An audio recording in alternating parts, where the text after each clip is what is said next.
एक बंगला जो मैंने किराए पर लिया, उसमें रहने मैं व मेरी बहन गए, क्योंकि मुझे किताबें लिखने का बहुत शौक़ था।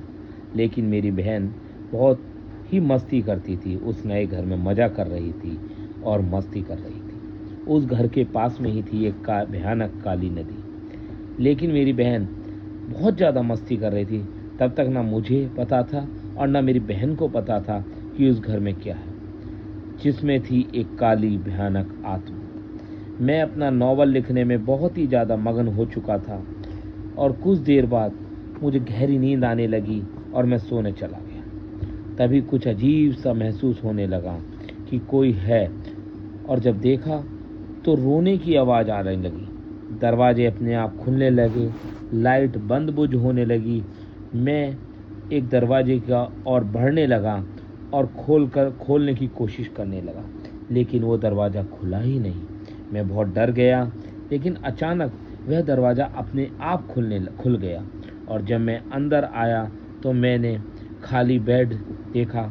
उस बेड के नीचे एक अजीब सी डॉल, छोटी सी गुड़िया देखी और उठाकर अपने साथ अपने कमरे में ले आया।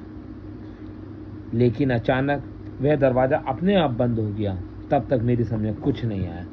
तभी मेरे दोस्त का मुझे वीडियो कॉल आया और मैं उससे बात करने लगा। तभी मेरे दोस्त ने बोला कि देख, तेरे पीछे कुछ काली परछाई दिख रही है।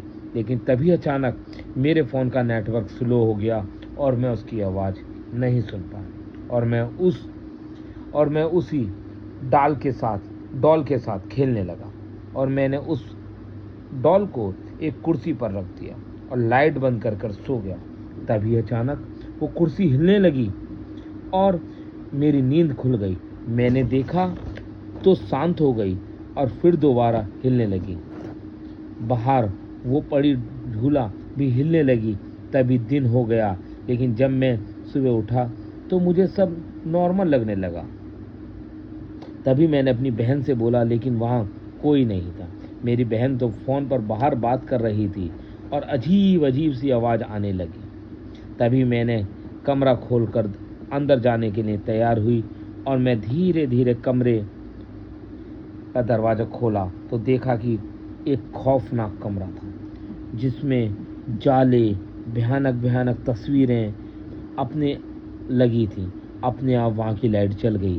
तभी मेरे पीछे एक सफ़ेद कपड़े में लड़की चल रही थी, जो मुझे दिखाई नहीं दे रही थी।